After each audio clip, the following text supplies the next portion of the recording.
Good morning to me. So, this is Dead Kelly idea. The Ned Kelly horror movie. One sole backpacker walks a deserted, brutal yet strangely beautiful Australian landscape. He comes across two of the one family. He does not realize the danger he is in as he casually smiles at and greets the old man and old woman. They do not respond in kind and just glare ominously at the young man. He continues on, not looking back, because he knows they will be staring at him. Later in the day, the young man has reached the peak of a hill, with a rise elevated enough to see the path leading up to him. The young man takes a few pictures and relaxes as he takes a sip of water and wipes his brow under the hot sun.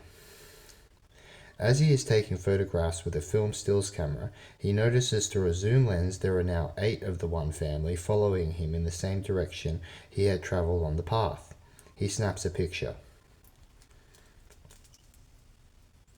Uneased and concerned, the backpacker checks his phone but has no reception. He gathers his loose possessions and continues on the path in the opposite direction of the family. It's dusk now, and the backpacker checks over his shoulder before making a fairway off the trail. He finds a small clearing and sets up a campsite. He puts the film he shot that day in a canister. Night has fallen, so checking on his phone again, but still no reception, and trying to keep the amount of noise and light from his lamp to a minimum, he heats a small meal. Getting into his tent and lying with reasonable comfort in his open sleeping bag, the backpacker shuffles and hears the silence of the night. A stick way off in the distance cracks, and the backpacker opens his eyes. Slowly, more sticks begin to crack, and the lying backpacker breathes shallowly as the footsteps encroach ever closer. The footsteps of at least several of the one family encircle the tent, and they begin to whisper a strange chant. The chant doesn't last very long, and they calmly walk away into the night. Morning comes, and the backpacker has hardly slept, still clinging to his small knife from the night before. He cautiously packs up his camp and makes it to the trail. He makes his way along the trail and encounters no sign of any member of the one family. Checking his phone again, still no reception. The backpacker sees night falling, checks the direction of the sun, and then heads far off the trail before setting up many sticks around his campsite and some branches over his tent to alert him of any sound. This time he clutches his knife and he attempts to fall asleep. Nevertheless, the footsteps come in far greater number. The sticks break, the chanting and the encircling begins, and the backpacker lies in complete terror as the chanting becomes ever louder. The backpacker takes action and leaps out of his tent, flailing his small knife around with his small headlamp illuminating tens of members of the one family, and one slightly taller figure in a metal mask. The figure of the Ned Kelly mask moves closer until he reaches briefly seen by the backpacker, who breaks through the one family, escaping into the darkness.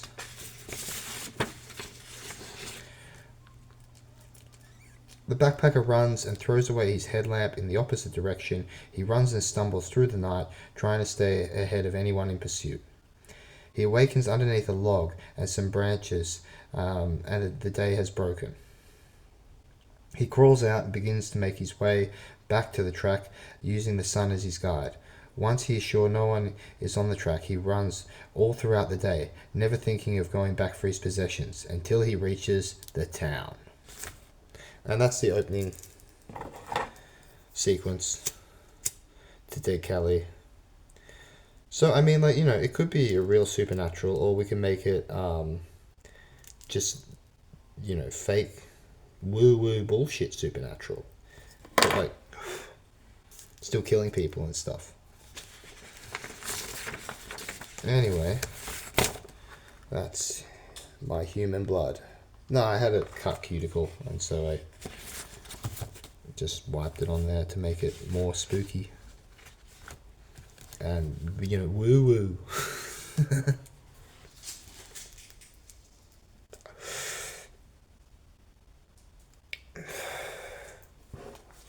But yeah, no, we're not going to go with a tree. Because Michelle's like, oh, fuck climbing a tree. We'll just use it for the power tower. Because you can put a power tower up anywhere. You don't need to rely on the tree. And then you don't have to fuck with the tree.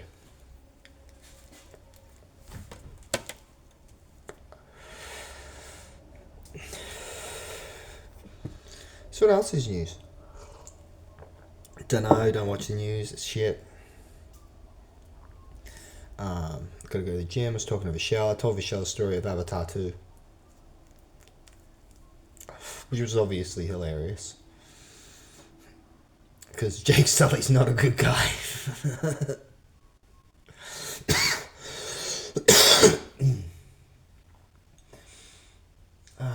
Light bulb. Just thinking. Yeah.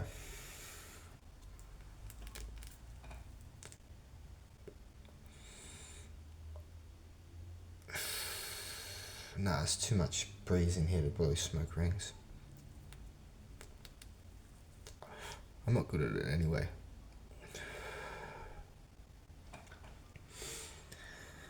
Just plumes.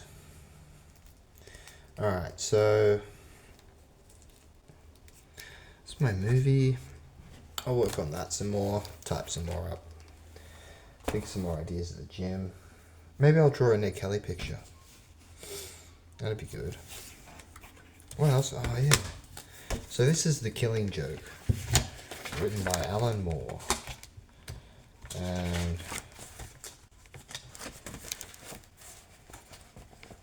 the best part about this one is just the ending.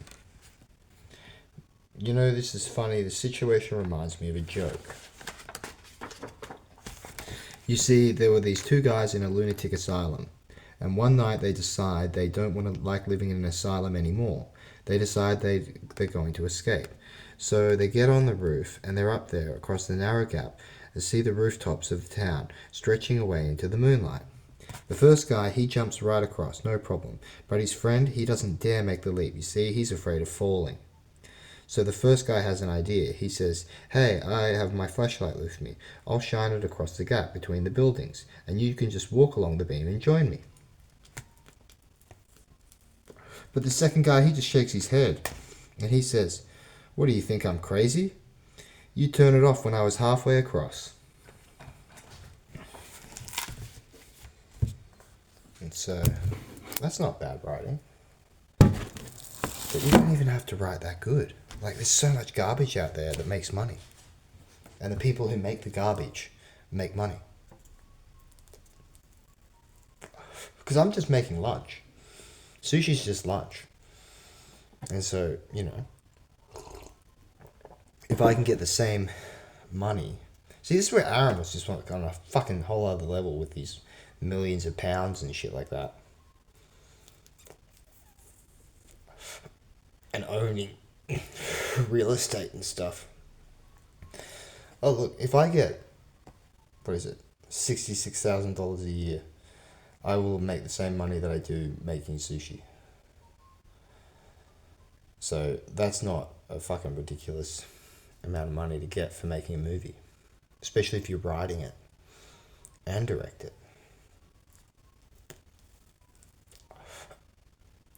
And you see what I wrote? It's not expensive. The trick is to make this thing not expensive.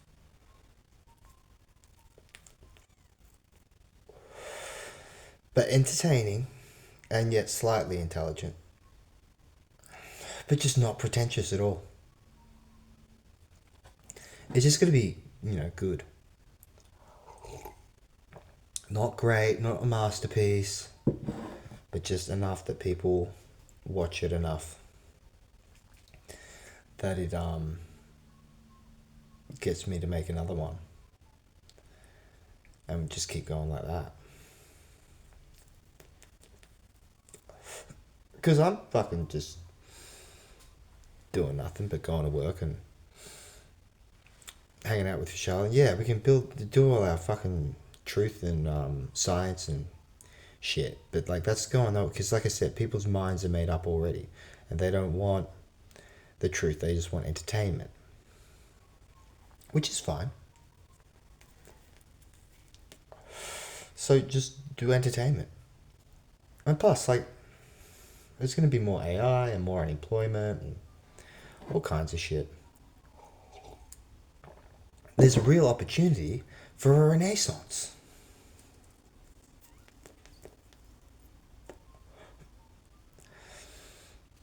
Because, I don't know, people have community based around things and like projects and stuff. And yeah, it'd be fun to make a movie. See, that's where Aaron was just like, it's all Jews, Jews control it all. I'm like, yeah, Jews control the Jew movie. Like, good for them. Let's see what they do.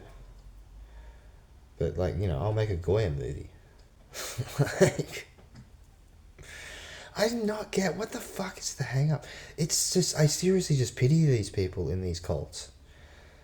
Like, whether it be Islam or Christianity or Judaism.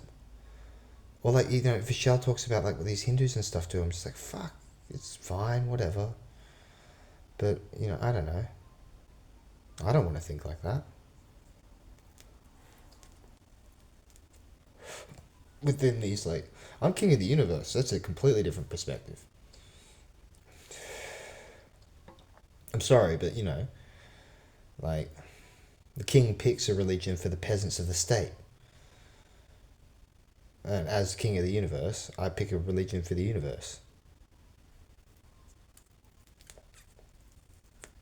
You see how you just create a perspective that's just way bigger and better than, like, you know, controlled dialects. Like, look at the weighty tone telling you about the directed energy weapon that was used. And it's not just saying that there were atmospheric electricity masks.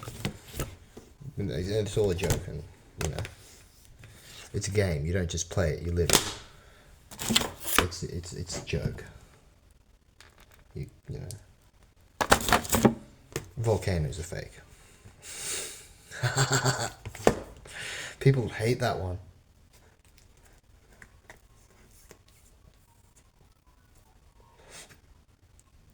They really fucking hate that one. Enter Electro. Anyway, that's all I've got for this morning. So I'm gonna go to the gym and just take it easy. Write some more movie.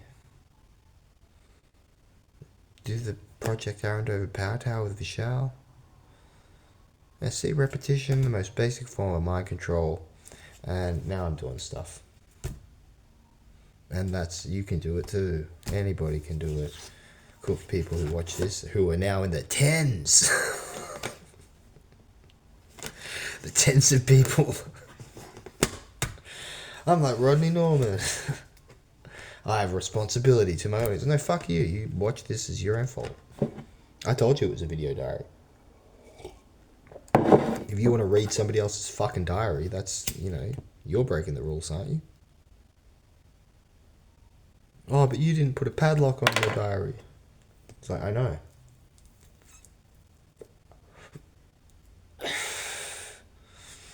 Why'd you?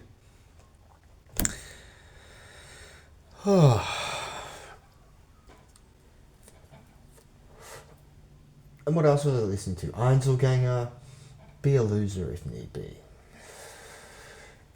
Who are the winners? Success. Acquisition. All my things that control me.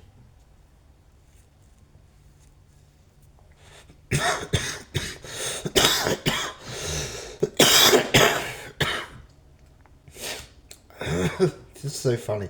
I own a PS5.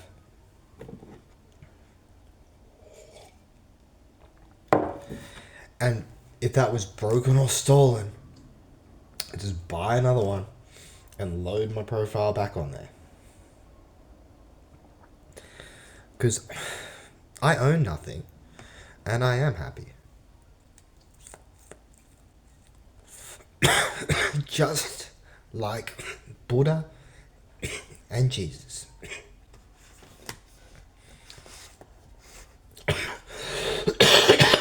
The two best guys in the universe. Buddha and Jesus. Because if you're going to believe in any of them, believe in Buddha and Jesus, for fuck's sake.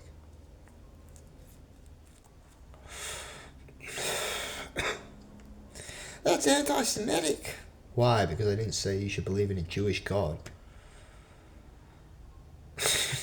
Or a Christian God. But you said Jesus. Jesus was Jewish. Yeah, whatever. Just the fucking... all this dialogue, that's what I mean. Peasant bullshit. It's just no fun. Man, that's the fucking news, isn't it? It keeps you stupid. All this stuff just to keep you stupid. But if you're just like, it's all a hoax, I see through it all, I understand that it's tricks, I'll write a movie or do something, or like whatever you will feel like doing or not doing. Effortless action, just the whole thing. Wu Wei.